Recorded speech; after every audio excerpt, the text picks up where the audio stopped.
Thanks for joining us on a Friday morning this time. We'll give it a few minutes just for a few more people to join, and then we'll get started.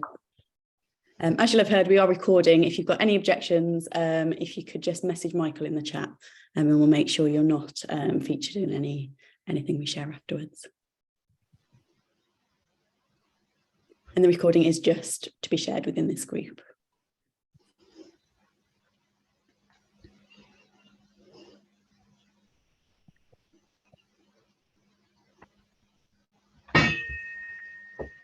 Hi, Andy. And Michael, I'll make sure you're able to screen share and everything if you've got any slides.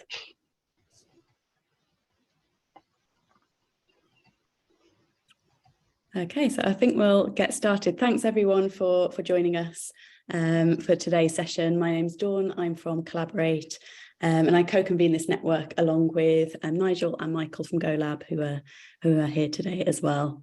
So for those of you who are new to the group, we're a group of people from quite a range of different backgrounds, from charities, from the public sector, from research, and we're all broadly interested around approaches to measurement, particularly like how can we measure better in contexts of complexity. And one of the key questions that often kind of threads through our discussions are like, how do we reconcile the goals of accountability and learning, particularly in very complex contexts? In some recent sessions, we've been exploring community engagement, and this has surfaced some questions about how we involve community members in research in a way that's meaningful, not extractive, and also how we can make sense of kind of large volumes of qualitative data. We know we need to shift the emphasis a bit from, we still need quant, but we need to shift the emphasis more to qual. But how can we translate things like large volumes of stories into information that we can use to make decisions? So today we'll be exploring the topic of collective sense making to pick up on some of those themes, start to explore them a bit more deeply.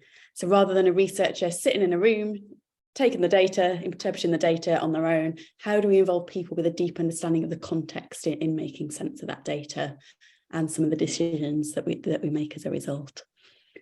So today we'll start to explore this topic from a few different angles. We'll explore some of the pros and cons of different approaches, some of the trade-offs, for example, between what works in analysing loads of big data sets versus what might help engage community members most effectively. And I'm really pleased to have a great range of speakers to help us explore the issue from different perspectives. So first we'll start with Sam from the National Lottery Community Fund. She's a long-standing member of this group, has always wanted us to do a session on collective sense making. So she'll start with an overview. We'll then hear from Andy, Zahra and Afroz from the Collective Impact Agency. They'll share 2 examples of community involvement in sense making. And then we'll hear from Irene from Oxfam. She will share their experiences of using the SenseMaker methodology to support large-scale qualitative sense-making. So we'll hear from each speaker for about 10 minutes, and then we'll open up for questions, discussions. Feel free to use the chat throughout to share any reflections or any questions you'd like us to pick up. So that's everything to start with. So Sam, I'll hand over to you to kick us off. Thank you. Thank you, Dawn. Hopefully you can see a screen now with an interesting picture that some of you may have seen before. It's the famous obesity system diagram. And it reminds us that systems can be huge because they're so interconnected. And even looking at a corner of a system can involve huge amounts of data to get a sense of what's going on in it. And what's more, as Patricia Rogers, the founder of Better Evaluation, sagely noted, the social systems we work with are characteristically dynamic and adaptive. And this means that what worked before isn't as much help as we'd all like for guiding what will work next or even now. So if this means learning in complexity has to be a constant process involving lots of data, how can we make human learning systems approach doable? Okay, I'm trying to move on the screen. Can you see it moving on? No, we can't. No, it's got stuck somehow. Maybe if you stop sharing and start again, that might. Oh, that's it. No, Yeah, I think it caught up. Great. So there are big implications for capacity of delivery organisations and of commissioners too. And so the question, I think, is what kind of methods and tools and combinations of them will be fit for the purpose of constant complexity contextualised learning? What technological approaches exist or need to exist to help us all understand what is going on, its effects in the present system, and our opportunities for and successes in influencing the system? In the excellent Human Learning Systems Week a couple of weeks ago, we heard great examples from commissioners and providers who both carved out time to make learning-driven practice possible. But what does your experience tell us about how this can become the new doable, sustainable norm? I'm interested to hear the discussion about that later on. Oh, sorry. Now it's skipping forward too much. Here we are. So what are the things we need to think about when reaching out for the methodologies and technologies to enable this volume of constant data and make it people-led? Does digital have a role? When is analog more or less human? How can these modes of working be developed to facilitate a nothing about us without us, lived experience-led approach, not only to the learning, but also to the governance of data too? And in this new future norm, are there tools and approaches that can ensure people with lived experience hold the power in their own hands to be the ones who are doing the telling, the analysing, and then shaping in their own individual and as well the collective action in response to their story's big picture? What kind of technologies, in all senses of that word, do we think we need or could imagine if we want to learn continuously as we journey in the system?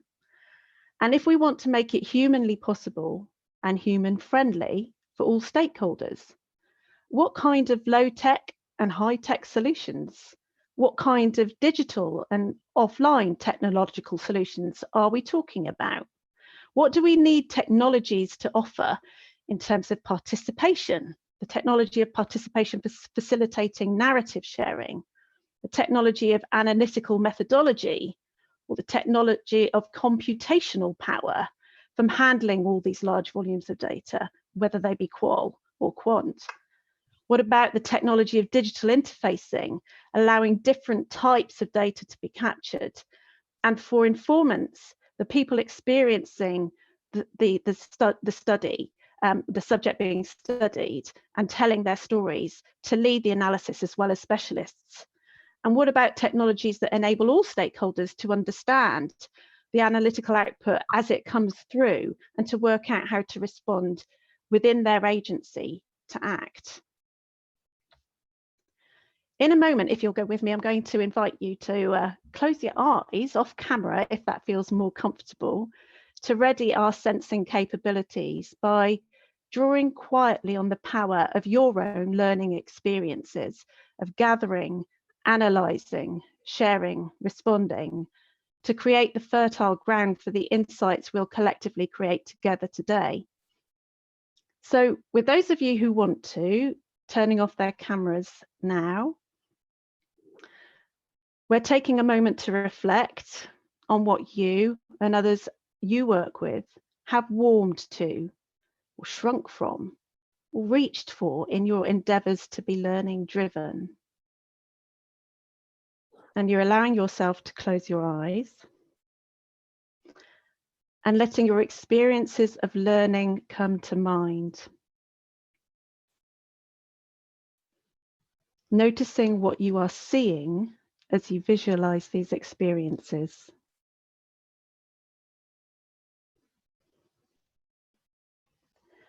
Letting your attention and your mind's eye settle where it is being drawn.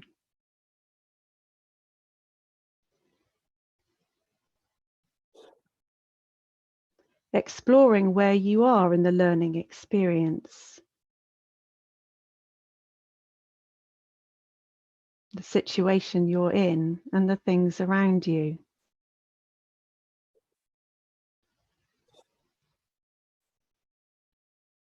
Noticing whether you are connecting with others.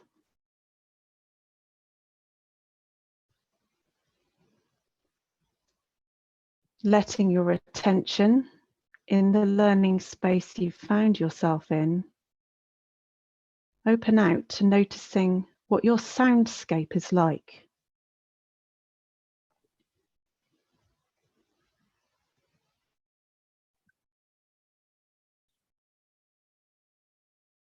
Allowing any sounds to become clearer.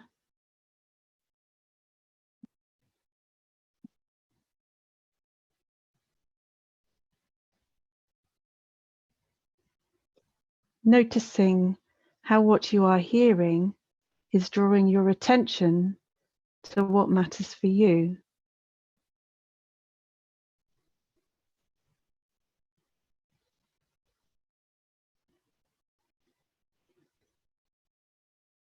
And how you are moving, where the learning experience is taking you, leading you, and anyone you may be encountering.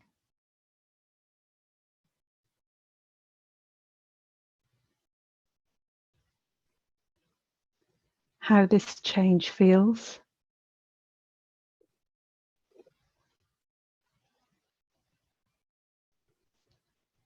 Noticing any instinctive subconscious response in your gut to what's going on.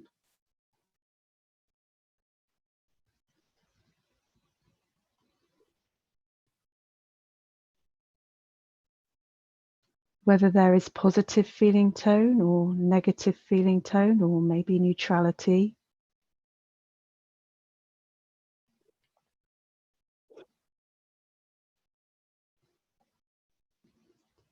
Tuning into how you are reacting to what you feel.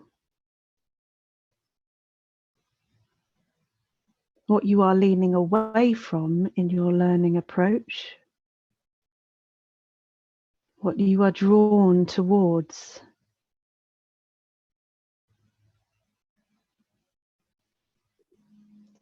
Anything causing a sense of hunger, stimulating your appetite and curiosity.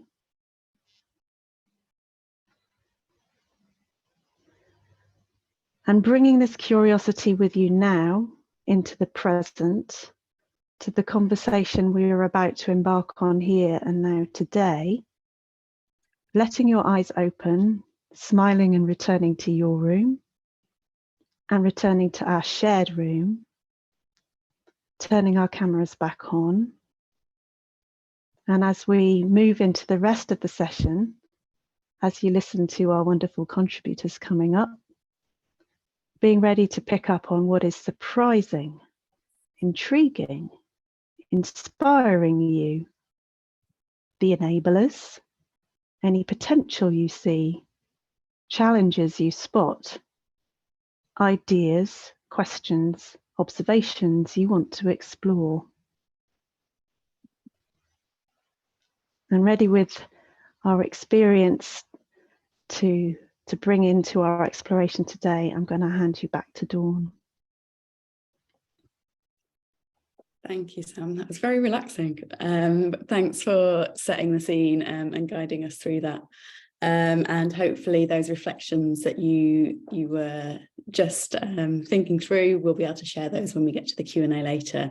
And Sam, I particularly appreciated your point about how we embed learning continuously, not just making learning and sense making a one-off thing that we do as part of an evaluation cycle, but really making that part of the day-to-day. So next we're going to hear from Andy, Zahra and Afroz, who are going to talk about their practical experiences of doing some collective sense making in their communities. So over to you. Thanks, Dawn, and morning everybody. I'm Andy Crosbie from the Collective Impact Agency. I'm also part of a network of people based in Gateshead called Gateshead Bridgebuilders, and two of my colleagues in that group are here, Zahra and Afroz. I'm going to talk for as little time as possible so that you can hear from Zahra and Afroz instead of me. I'm just doing a little bit of scene setting quickly. The Gateshead Bridgebuilders is a partnership with the Lankelly Chase Foundation around devolving decision making to place. We've been working with Lankelly for about 3 years. really trying to focus on building community power and finding ways to devolve power to local communities in Gateshead. Not earlier this year, about this time last year, we recognized that the group that we had built wasn't fit for purpose, and we needed far more community voices, people who were known by and trusted by local communities as part of that decision-making team. So we created a role called a community bridge builder, and we went out via our networks and we found 7 amazing people, 2 of whom are Zahra and Afroz, who are now salaried members of the team. They're part of the decision-making body. What we do as this group, as this collective, is we run a series of inquiries, trying to constantly learn about how we can devolve power to local communities. And a core part of that is collective sense-making. So the simple act of having this group of 17 people, which represent a number of communities across Gateshead, and the conversations that we have, that is collective sense-making on a relatively small scale. Some of the inquiries that we do as well involve collective sense-making on a much bigger scale. One of the inquiries is focused on a particular locality in Gateshead, and we've got about 60 people from the local community who've been involved in a process for about 1.5 years about their local community, about trying to make sense of their local community, and about trying to find ways to support local people to feel comfortable stepping into a decision-making space about their local community. Interestingly, I've been writing up some of the learning we've been doing from that inquiry just this week, and there was an amazing phrase that jumped out, that part of this work has been helping the community heal from neglect. I'm not going to say more about that. I just wanted to share that one phrase. Anyway, having brought the community bridge builders in around March, April time this year, we've obviously been supporting with them, working with them, but also trying to create the space for them to start their own inquiries based on what they see, what they understand of their local community, and the relationships that they have with their local communities. And Zahra and Afroz have started one of those inquiries, which we call the language inquiry. So I'm going to hand over to them to tell you about that now.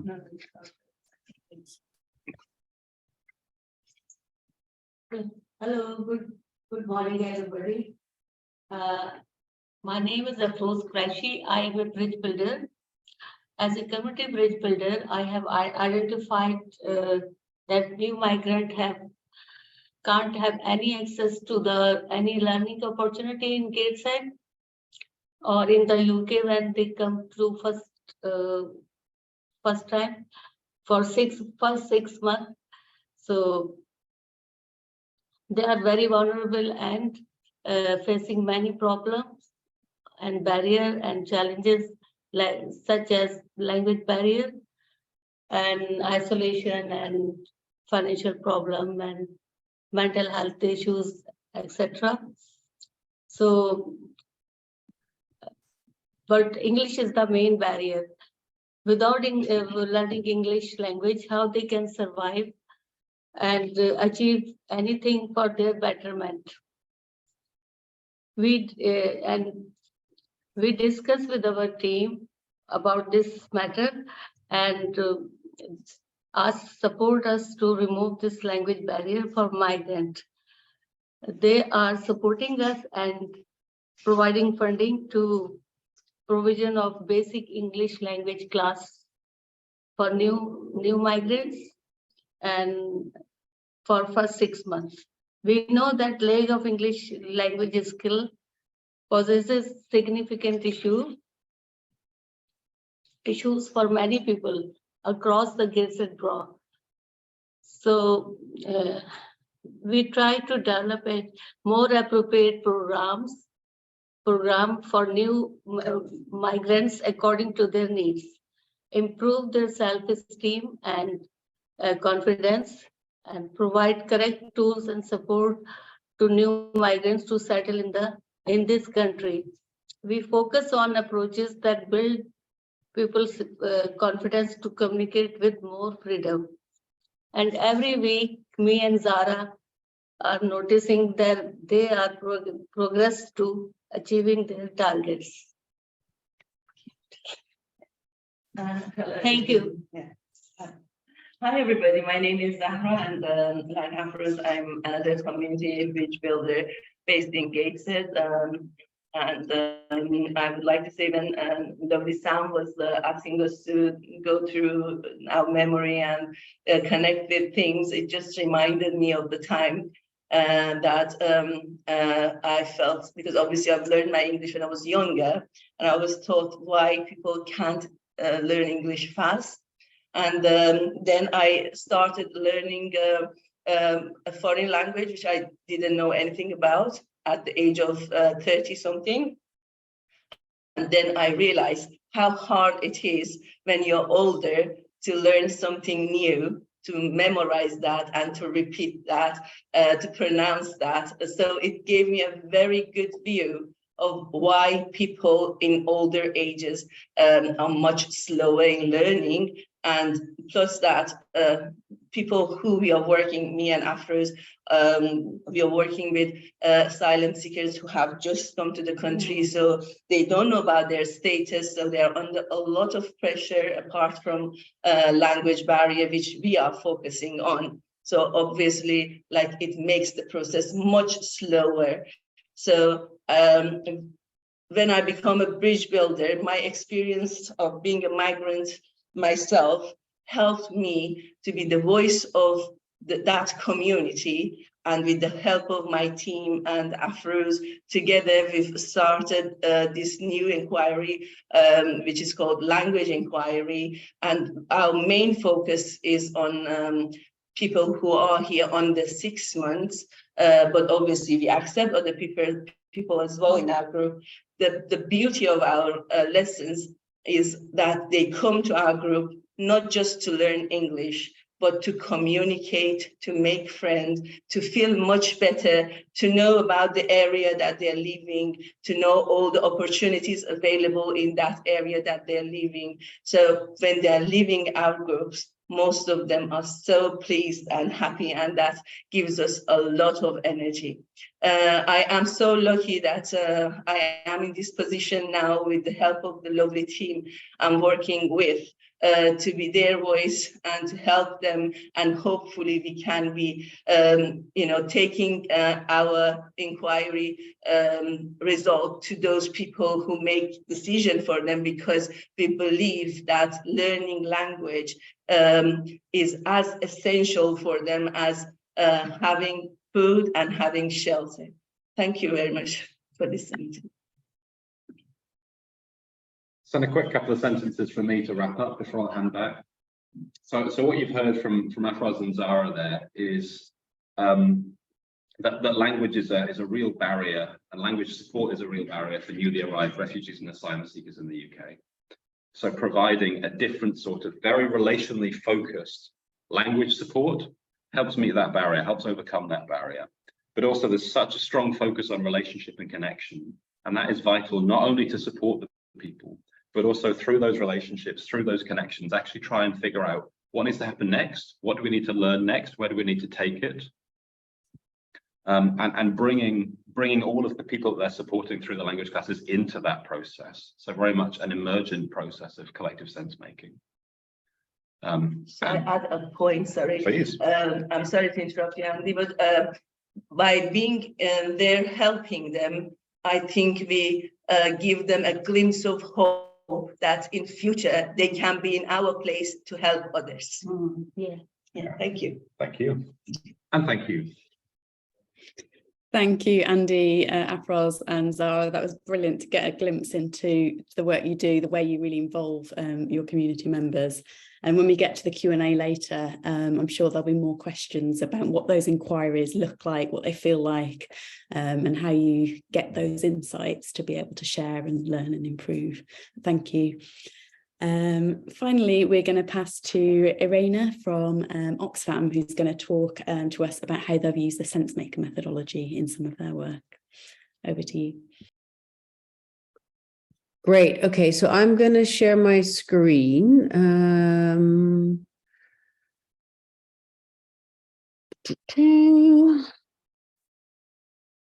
That will take 2 seconds, I'm afraid.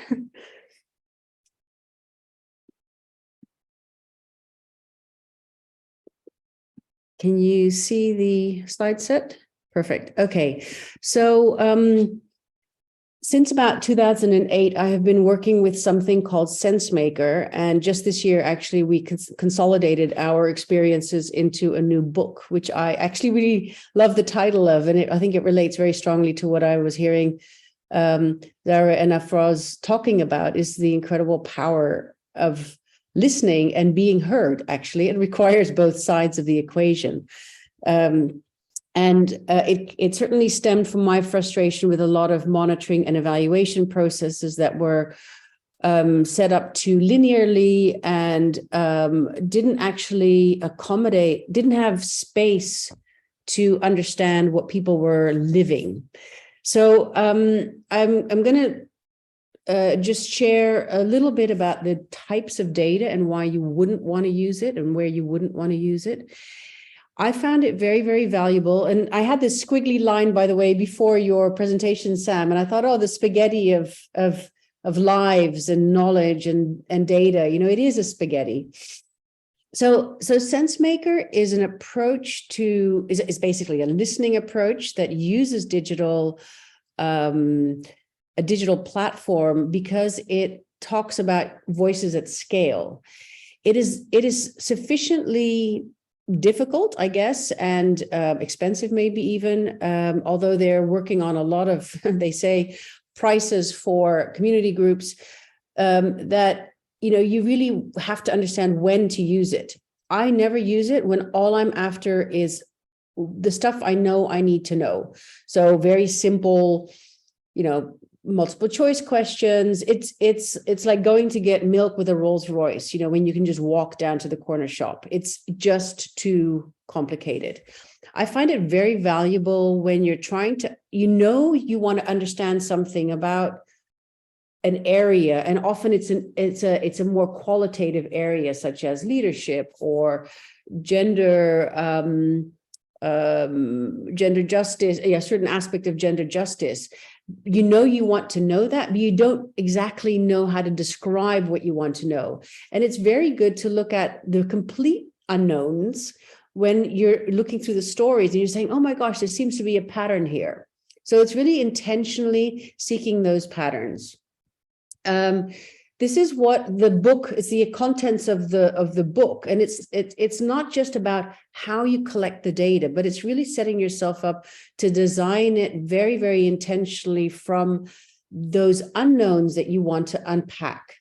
It's not good for everybody, and there's a bunch of principles that we embed in the book about choice moments that you have for using this. But it's free online. We managed to get free access. You can just download the book. So I'm going to walk through a number of key features. First, it uses stories as the entry point rather than questions. It just says, tell me about something that happened. And it sees stories as really the iceberg of someone's life. People then kind of elaborate on that by answering subsequent questions, which I'll come to. And the types of questions mean that people really stop and think quite slowly about it. It's not okay, because you want the depth, the quality of thinking that, Sam, you were encouraging us to bring to this conversation. You want that in those conversations. So this is a typical kind of question, is just to ask people to think, like you were doing, Sam, with us. Think about the past period. And then describe something that is emerging from this in relation to the topic that you're on about. And the stories can be this length, they can be one paragraph, they can be in any language, by the way. You can have many languages interact with the same questioning. We have that. I was just thinking about what Zahra, you were saying about the difficulty of expressing yourself in a language that is not yours, right? So like I said, it's the iceberg. So you enter through people's lives, and then behind that are people's values, their norms, their desires, their culture. And that's what kind of emerges from that analysis. So I like this idea of the iceberg, with the story just being the entry, like the gateway to that. There's a number of kinds of questions. that are perhaps less familiar with our normal ways of asking. And you can see that you can do it very visually, 3D, but you can also do it on just a tablet, right? And this is where the digital comes in as well.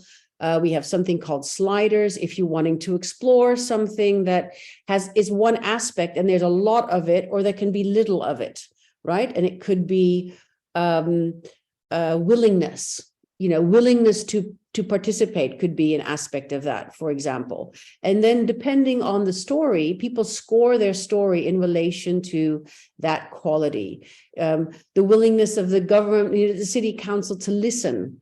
Was there too much of it, like, please go away, were you being badgered? Or was there a complete absence of listening? And you can do that in 2 dimensions. I won't go into the technical details. I think that's for another type of session, but it gives you an idea that of how it could start to work. We also have something called Triads, where you take one issue, which might have 3 aspects, like motivation to engage in community participation. You could be motivated because you're lonely, you could be motivated because you're knowledge hungry, and you could be motivated because you are wanting to kind of be creative in a group. There's different aspects, but it's all about motivation, right? So coming to the second part, and I think that's where Sam and the whole session is really focused on, is it's really meant to be many voices at scale. So I would never use this if I'm going to have for anything less than a couple of hundred or 100 minimum, really, stories, and they can be continuously collected and continuously analyzed. It's a completely real-time analysis. I can look at the stories and the analysis that comes in at the same time as they're being entered. But I wanted to focus on the table in the bottom left, because in order to really construct the use of SenseMaker in a way that is transforming the users, they have to be involved in the design. So you can design it for application and then have people involved in, thinking carefully, and maybe even some of the making sense of it, the local evaluation. And I'll end with a very short case from Belgium. By involving them in actually designing it and really focusing on the process, not just the findings, and embedding that in all these 4 stages, it has a fundamentally different quality of empowerment. And that is a set of choices depending on your context, a whole range of ethics, available time. It can be wrong to be too participatory if there's nothing that can then come out of that.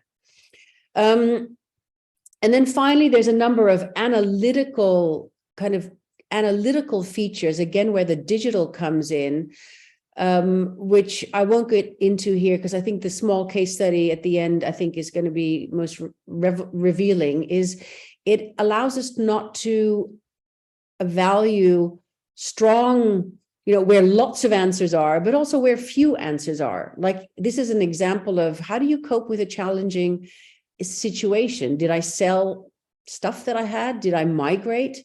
Did I reduce, what my food? You can see that there were 440 stories. Every story is a dot. And the strong pattern is on the right side. You can see the darker colors there, but you might want to look at the subset of migration. Yeah. Anyway, there's a few other aspects, and you're constantly flipping between these visual patterns and the stories that underpin, that are behind that. So you can look at the subsets of stories that are really related to a little cluster and say, well, what do they have in common? What are the features here? And they can become the basis for improvement and actionables. So to round off, this is a case in Antwerp where it was a very large-scale listening exercise related to youth and citizen engagement in a city for policy, as well as local policy and strategy. I think for the Gateshead group, I think this kind of application, I kind of whizzed through my slides as I was listening to you to kind of focus on this case. And just to give you an idea of what it kind of started to look like, it was developed by the youth workers. So it could be something that's done by the community, the bridge builders. It was tested with them. The staff of the city were trained as story collectors because it was them who needed to listen more deeply to their own backyard. Story collecting happened in lots of public spaces and public events. And then this kind of gives you an idea of the scale. 500 stories in a couple of months. I've done story sets of 2,500, for example. And then the sense making becomes really important. So the initial just analysis was done by the community, the organization, Voices That Count, but then so many workshops with the city administration, youth workers, the police, and the young people, because that was what they were trying to get to, is, you know, a whole new strategy for the youth center and youth policy in the city. So it kind of gives you a bit of a sense of the journey of how you could use something like this. The stories are as important as the overarching patterns. And there's lots of different ways in which people can connect with that, with different moments in that. So these were the co-authors of the book, and I wanted to leave it there.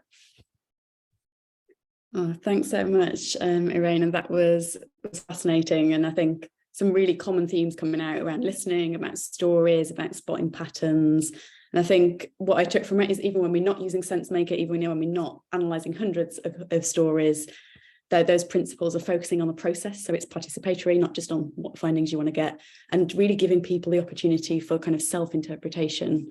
I think principles that we could probably all apply to our work.